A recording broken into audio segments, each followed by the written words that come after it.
bigatin yan. Global City, di ba? Bonifacio, ano ba yan? Global City. Dati, ano yan, wala pang building dyan. Diyan ako dumadaan, papunta sa gig. Galing, Patiros, Pasig dyan. Diretso doon. Ngayon, puro na building. Grabe, sa may Mandaluyong, dati, crossing, sa may crossing, wala pang na rin tayo. Pagbalik ko nung nakaraan, uy, grabe na building ito. Wala. Kaya sa Maynila, ang mga tao doon parang parang di natutulog. Kahit hating gabi na, nakita mo, bilis pa rin, trabaho, lalakad. Kaya ngayon, kayo, pag naano na kayo sa Maynila, extra kaagad, trabaho, para hindi kayo magutuman doon. Kasi kung magantay kayo ng padala galing dito, eh wala, gutom kayo. Gutom. Wilder kaagad, i-applyan ninyo. Ano ka pala ng notebook, sir? Meron na. Bulpin ang ano mo. Ayan, may bulpin at saka lapis. Ito palang handouts niyo, dadalhin niyo sa barko. Maganda ito ganito kakapal, oh. Kasi, tira mo na, sir, ha? Ito kakapal, nandito na yung mga handouts niyo, nandito na rin yung mga ng mga certificate ninyo. Dito niyo ilagay sa likod. Mga training certificate, number, expiry date, kailan mo kinuha, passport, seaman's book. Tapos mga agency naman, dito banda sa gitna, pangalan ng mga agency. No? Mga agency ba? Shipping agency. Lalo na yung mga malalaking sahod. Malalaking sahod kaagad. Pagka 3, 4 na sakay na kayo, target na kaagad malalaking sahod ng agency. Kasi after 10 years, tigil na. Mag-stay ka sa isang agency, mababa lang ang sahod. Wala, sayang ang panahon, di ba? Sir Fred, ilang agency ka, sir? Isa lang? Dalawa sa TSM at saka ilang years din sa TSM? Oh, shout out pala TSM. Ang crew niyo dati si Sir Fred, no? Malaking yan, maraming barko din. Malaki din sa atin, mabot din ng 2,000. Yan. 2,000. $2,000 is na yan? 120,000 pesos na yan. Sa unang panahon yan, sir. Oh. So, yan ang yan ang tawag niyan. Palagay mo, 1,700. At least mga 100,000 na kayo make it. Hindi na kayo yan, hindi lugi yan. Kaysa dito kayo, mababa lang sahod. No? Mababa ang sahod. So, wala. Mahal ang mabilihin natin ngayon. Sobrang mahal ng bilihin natin ngayon. Lalong nagdoble ang hirap ng natin. Maraming walang trabaho. May mga trabaho, mababa naman ang sahod. Taas ng ngayon natin, hindi na malayo yan na kwan. Bakit kaya kwan? Tahong nito, Jonas, bakit lalong naghirap ang Pilipinas? Taas yung inflation, sir. Taas ang inflation natin ngayon. Inflation rate, mga mahal na bibilihin. Bankrupt ng Pilipinas. Nandun na napunta sa mga buhayan ng mga politisyan. Flooding sa taon. Inis nga kung nanood ang flood control. 5,000 daw. Government. Flood control. Yung palang flood control, inano ni Villanueva. Salo tayo kay Tisdaman. Si Tisdaman yun. Gusto ko nga, boto ko pagkano yan, Vice President. Ibipin natin kay Sara. Tisdaman. Kinuintan niya yung isang araw ng flood control ng mga project, 1.4 billion every day. Makatayo na sana ng malalaking mga company, makapagbigay ng maraming trabaho. Yung flood control project, itinayo ng yan, malalaking company natin, owned by government. Marami nang mabigyan ng mga trabaho. Diba? Infrastruktura natin sa farm, dapat pina-improve. Wala. Bulsa nila ang lumubo. Politician. Takbo kaya ako ng Sir Fred, politician Sir Fred, no? Para maayos na yung school natin, condominium natin, aircon, polo aircon, no? Hindi pa na kapagbili tayo ng nagbayad na si Charge. May sobrang maya, bili tayo ng ganyan, 2. Hindi na maayo yan, maayos. Hindi na. Boss, Jonas, hindi na. Hindi na yun, sir. Hindi kaya ng niya, kapasitor. Kapasitor yung siran yan. Dala natin nung Palitan. Padala natin doon sa ano, technician, doon sa store. I-repair shop pa. Okay pa yung welding machine natin dyan. Walang nasira. Siramin natin yung isang welding machine doon. Dadali natin mamaya. Wala pa si, ano, antayin natin Parsan, si Jan. May meeting pala ako alas 10 sa TISDA, saglit, no? So mag-lityon muna kayo, saglit yan. Mag-view muna kayo ng kwan.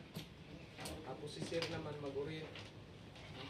Sino nang ano, nakatapos ang piping hapon? Sino ang foreman doon? Jonas na naman? Kung ni foreman niya, Jonas, bagsak yung project pag yan ang foreman ninyo.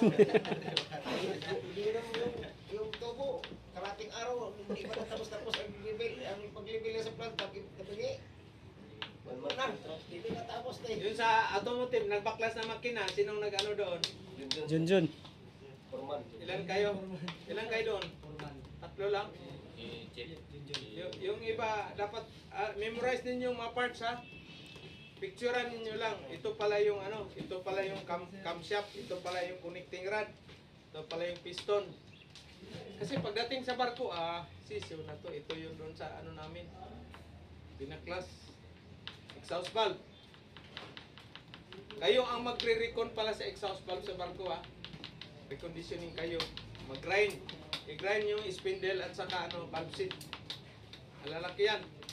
Yung spindle ng ano na yan, yung shafting, ganyan kalaki oh. Yung spindle sa exhaust valve. Yung ano niya, bilog ng valve piece, ganyan oh. Valve seat. So, i-grind nyo yan. Mayroong grinding machine. Mayroong grinding machine. Hindi yung, alalay lang, pagpakain yan, alalay lang. Hindi yung bigla. Huwag kayo, pag masinis kayo, huwag kayo mainipin. Dahan-dahan lang ang pagpakain. Kaya pag masinis, Peter, kay mahaba ang pasinsa ninyo sa trabaho. Kasi mayroon mga parang buhok lang pakakain mo. Eh kung ano ka, mainipin ka, aburido ulo mo, pakain ng laki, ipakjab na naman. Ay si first engineer, nandiyan nakatunga nga, nag-aantay sa'yo. Kasi may mga first engineer, nag-aantay, habang nagtatrabaho ka, pinagmamasdan ka eh. Oh, kasi madalian man. Ngayon, kung hindi ka marunong, magturno, patay na. So, anong gagawin? Remark agad, bawiin ka. Palitan ka ngayon ng ano, product ng Good Choice. Ayos na ba sa'yo, Dams, yung masining mo? Ayos na? Product ng Good Choice, pero ang problema, patay-patay man. Patay din. Wala yan. Maraming mga product ng Good Choice na pulpul ba? Pulpul. Huwag kayo pa, bawal talaga ang tamad sa barko. Tandaan ninyo yan. Maniwala kayo sa akin. Kailangan itong trabaho, sabi ni first engineer, 3 hours mo manat. Pwede mo man 1 hour huma, tapusin mo na kaagad yan. Hindi na yung ang 4 hours, paabutin mo ng 8 oras. Minsan, paabutin pa ng para mag-overtime.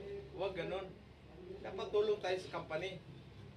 No? Tulong sa company kasi yan ang magbibigay ng magandang kinabukasan sa ating pamilya. Huwag, alisin na yung mindset ba na, maliit man yung sahod ko, ito rin yung trabaho ko. Kahit maliit yung sahod ninyo, mag-practice kayo na mapabilis yung trabaho with quality. Kasi hindi man na yan, wala naman akong gagawin pagkatapos ito. O di, mamaya ako na itong hapon tapusin. Huwag ganyan.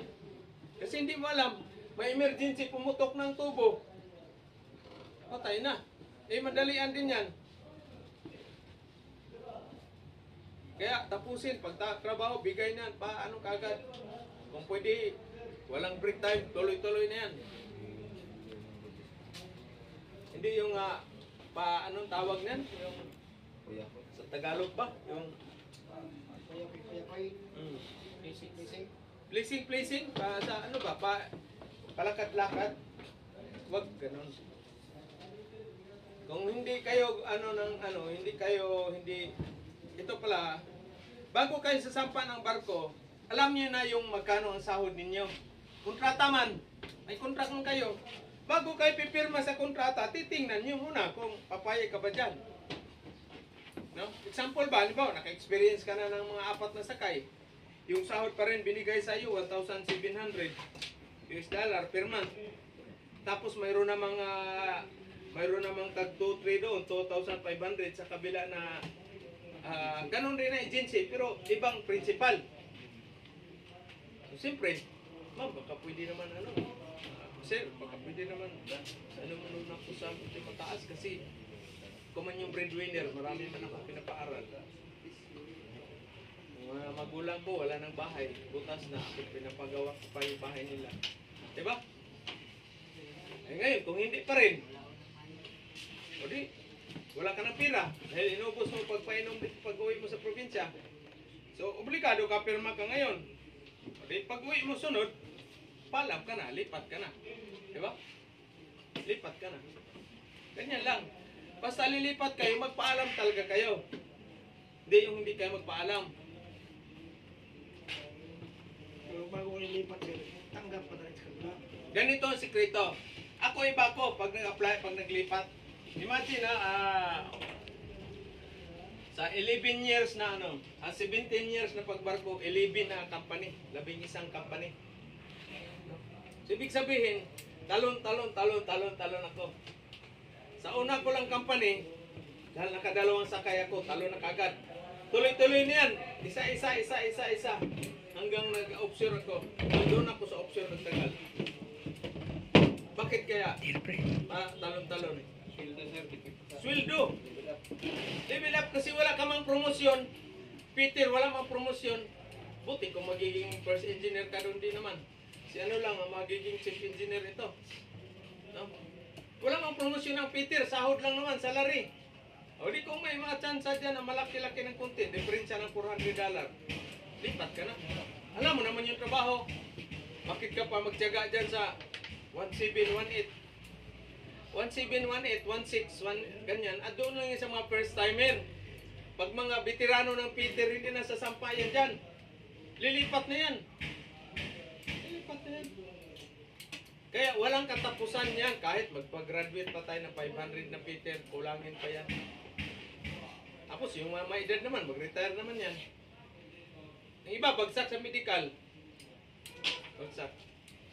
So, ang sekreto dyan, bago kayo lilipat, kailangan mag-apply muna kayo ng agency. Yung sure na, saka ka magpaalam doon. Paalam ka na. Ma'am, lipat na ako. Sir, lipat na ako. Kapitan yung port captain. O bakit? Sir, medyo hindi kasi talaga yung ko. Kasi marami akong pinapaaral. Kapatid ko. Diba? Magulang ko, akong suporta. Ito lang naman ang may magandang trabaho, sir. Naintindihan naman yan. Yung Peter kasi, sir, walang promosyon. Sahod lang ba? Malaking bagay yung $300 yung diferensya. $300 times 10 months. So, magkano na yan? $3,000. I-times nyo ngayon ng 60, magkano na yan? 180,000 pesos. Sinong magbibigay ng 180,000 pesos in 10 months sa'yo? Kabili ka na ng 1/4 hectare na yan. Sa bundok-bundok. 1/4 hectare na yan. 180,000 lupa. Diba? O makapagtayo ka na ng yan, kubo-kubo. 2 kwarto. Kaya yan ang dyan. Ano kayo, practical ba? Ang experience na, apply ng iba. Apply ng iba. Siguraduhin nyo, bago ka magpaalam na tapos ka na ng medical doon sa kabila. Ako, gano'n naman ako. Hindi mo na ako na mamaya, sabit ako sa medical, balik na naman ako doon. Ano lang naman yan? Tatawag man yan, saan ang doktor? Dito pa ako sa probinsya. Pero nandun ka na, nag-apply ka na ng iba. Ang style ko dati, bago ako uwi, paglilipat ako, bago ako uwi ng probinsya, apply muna ako. Apply muna ako ng mga 5 agency. Pag walang ko, uwi na ako. At least mayroong na yan. Tatawag naman sa iyo yan. O Peter, akin na yung mapapilis mo. Report ka na dito. O di, ayos na. Sure win na yan. Sure win na yan. Mayroon naman ibang agency, itatago yung i-polling ka, i-reserve ka ba? So, tagal na to, 3 linggo na to, wala pa rin Puntahan mo ngayon.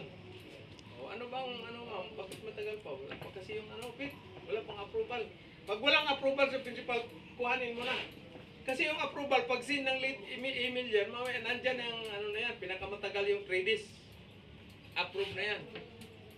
Propose yung name mo, approve na yan, kaagad. Pag ganun ang rason na wala, tanggalin. Withdrawin mo na yan. Dami-daming agency.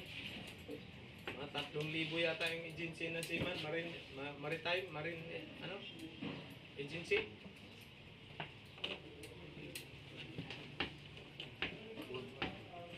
August man na pala ngayon, pare. Sunod, August, September na, wala na.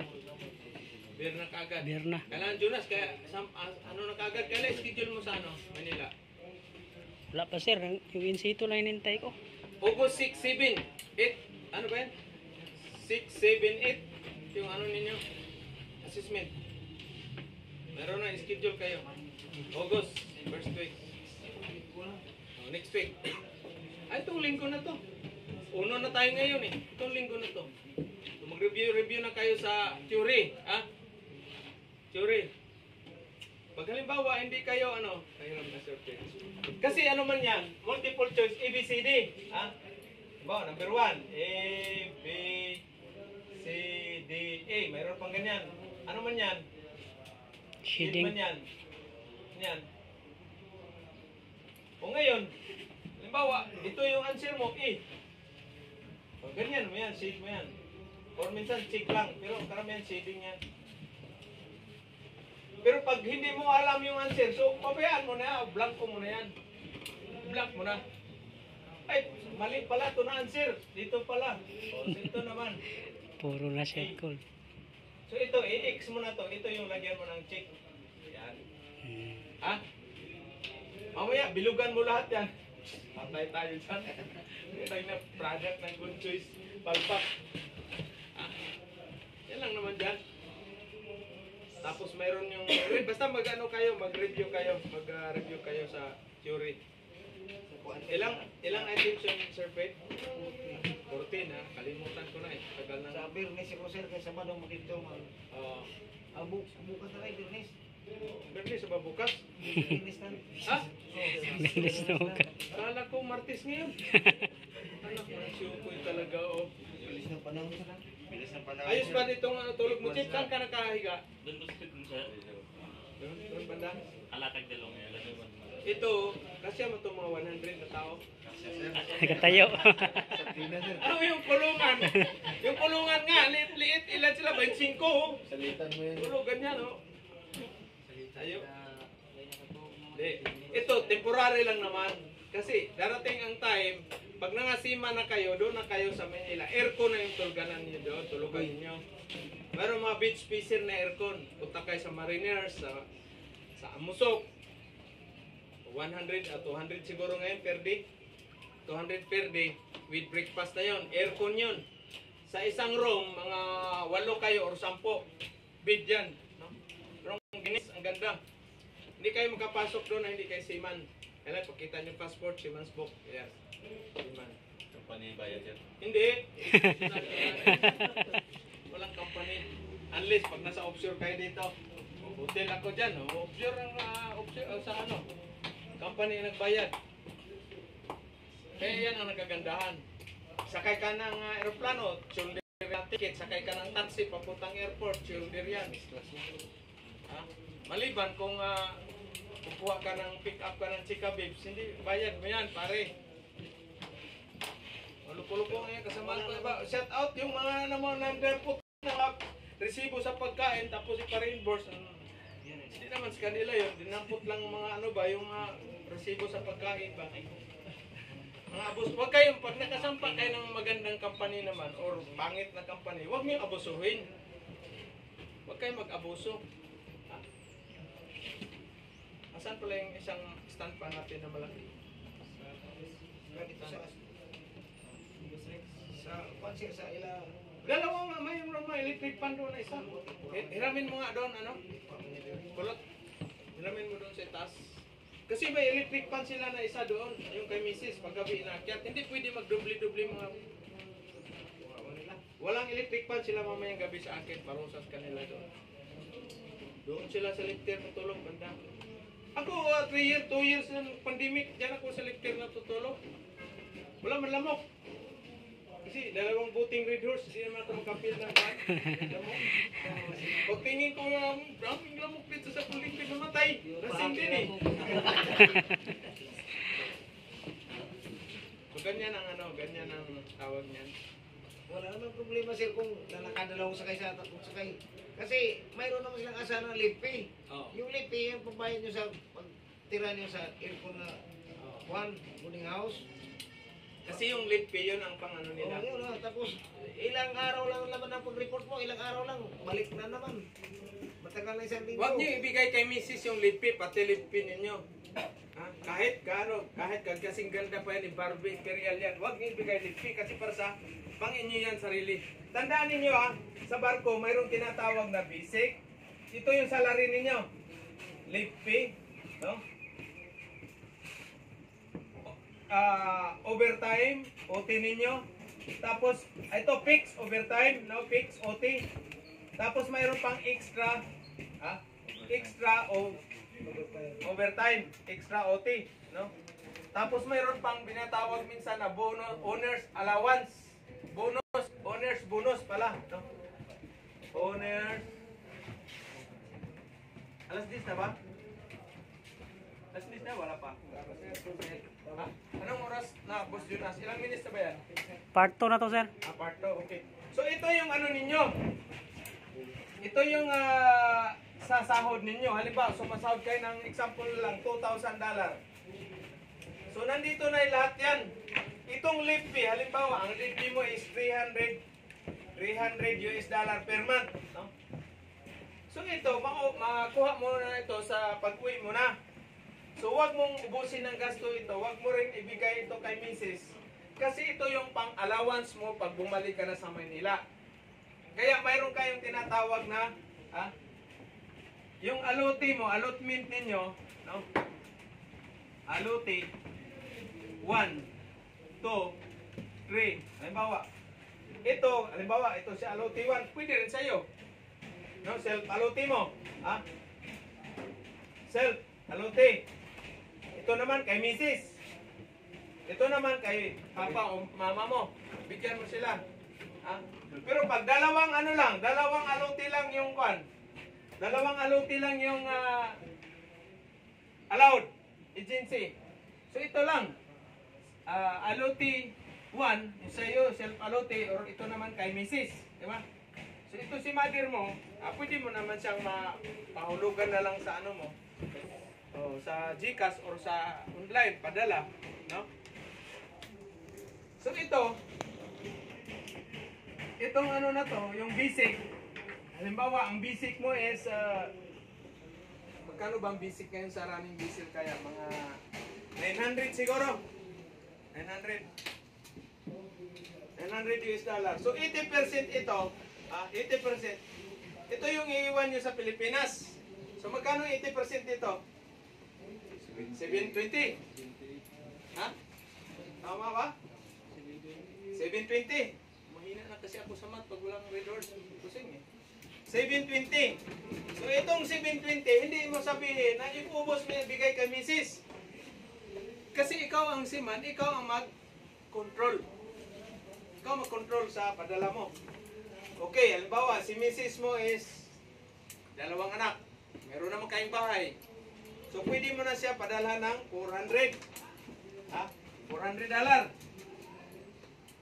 Hindi naman maganda si Mrs. Pangit man, 400 lang. Diba? Patay. Mga Mrs. na mga seaman, shout out ito.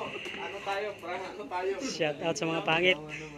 So itong $300 na sobra, 320. Ipasok mo na ito sa pwede mo na itong ipasok doon yung 320 sa self-allotee mo. Okay? Self-allotee 320. Aman. Or sabihin mo na 900 ano ko na, isagad ko na yung basic ko na 100%. So mayroon kang $500 sa allotee mo, sa self-allotee mo, di ba? Tama ba? Kasi 900, 400 mo lang binigay kay Mrs. Yung 500, sa self-alutin mo, papasok sa account mo yan, bank account mo yan, passbook mo. Wag sa tawag nito. Wag sa ATM. Wag kayo magpasok ng pira nyo sa ATM na malaki. Kailangan sa passbook. Okay? Dito. So ngayon, mayroon ka ng alutin ni Mrs., mayroon ka ng self-alutin mo. So mayroon kang 1,100 na ano mo? Itong late fee mo, sa barko sa agency mo naman makuha yan. So minus mo to ng 300. So mayroon kang, magkano? 800 yung onboard mo, pare, sa barko. 800 US dollar per month. So ngayon, mahirap magdala ng pera sa barko, marami.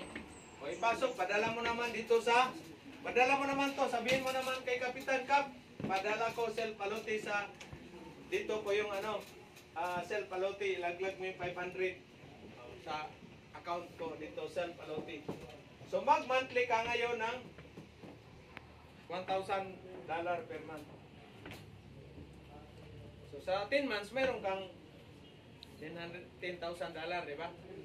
Itong $300, huwag mo rin ubusin kaagad ng gastos yan sa barko. Kailangan kunin mo rin. Kasi sa barko ang gastos yan, Colgate lang naman at saka shampoo. O yung tagay-tagay. Nag-extra overtime din, sir. Oh, ito. Halimbawa, ito. Wala pang extra overtime. Wala pang extra. Kasi fix lang naman to. So may extra overtime. Halimbawa, maka-extra ka ngayon ng mga 50 hours. 50 hours, tag 750 yung per hour. Magkano na yan? 375 US dollar. Diba? So mayroon ka pang 375. So papata ka ng 2,300 yung 375. Yung total mo na salary, in 1 month, 2,375. Okay? Pero wag nyo na asahan itong extra overtime ha. Wag nyo nang asahan. Kasi pagdating sa barko, mayroong agency, open overtime ka, maliban dito sa fix, pero pagdating doon sa barko, yung mga official mo, ayaw magbigay ng Pero overtime. madagdagan pa rin siya yung kung alimbawa ang barko membro ng Amusok. Ayan. May matangkad ka pa sa Mayroon kayong Amusok per month. Napapasok yan doon sa Amusok card ninyo. Amusok or NIS. No? NIS. So yun lang kasimple. Pag ang misis nyo sabihin, ay, bakit yan lang ang allotment ko? Kayo ang mag-control sa allotment. Guys. Hindi pwede sabihin na si misis ang sabihin mo, ipaubos mo padala yung $900 kasi yun yung batas. Hindi. Batas sa Pilipinas, at least 80% sa basic. Okay? 80% sa basic. So 720. Ang maiwan sa Pilipinas, 80% sa basic mo. Required yan. So 80%, 720. So ikaw naman magbigay kay misis. O 5 mo yung anak mo. O pwede mo lakihan, $500. Pero pag wala kayong bahay, siyempre nangupahan kayo. Magkano ang monthly? 5,000. O di dagdagan mo naman. No? Nag-aral pa yung mga anak mo ng private. Kasi maganda sa mga bata, private yung pag-elementary pa sila. Pero karamihan ng private service pagdating sa college na, full man. Hindi kagaya sa mga graduate ng mga public na sikap talaga yung mga bata. Full. Sir, si Rabi. Sige. Mayroon pa kayong maasahan dyan kasi mayroong kumpanya na magbigay ng seniority. Mayroon. Magbigay pa ng seniority. Seniority. Basta magandang kumpanya yung napasukan. Basta dito lang muna tayo, no? 2,000. So yun ang ano ninyo ha, yun ang sistema sa pagpadala ng pira. Anyway, ito ano lang to, mayroon pag bago kayo alis may tinatawag na PIDOS, Orientation, Pre-Departure Orientation Seminar. Nandoon na yan dyan, i-orient kayo kung paano ang sistema. Lahat yan. Allotment, SSS, mga ano ninyo, contribution about sa health sa alcohol and drug test, X-ray, ayong tawag nito. HIV, positive, ayong tawag niyan, mga effect sa mga alcohol, nandiyan yan, drugs. Okay? So ito yon ha? Sir. At least, mayroon kayong idea. Bago kayo pupunta Manila, sampa kayo. Sabi ni Sir kasi, ipaubos yung $2,000 na padala kay Ivana. Patay kayo. Pag uwi, wala na si Ivana, wala pa ng pera mo. Bakit sana punta si Ivana? Siyempre, araw-araw man nagpaparlor. Hinatid ng tricycle. Yun, tricycle boy ang nakadali. Tapos, ang pinaghirapan ni Adam. 30 minutes na sir, part 2. Thank you. Tama na. Shout out sa thank you. So,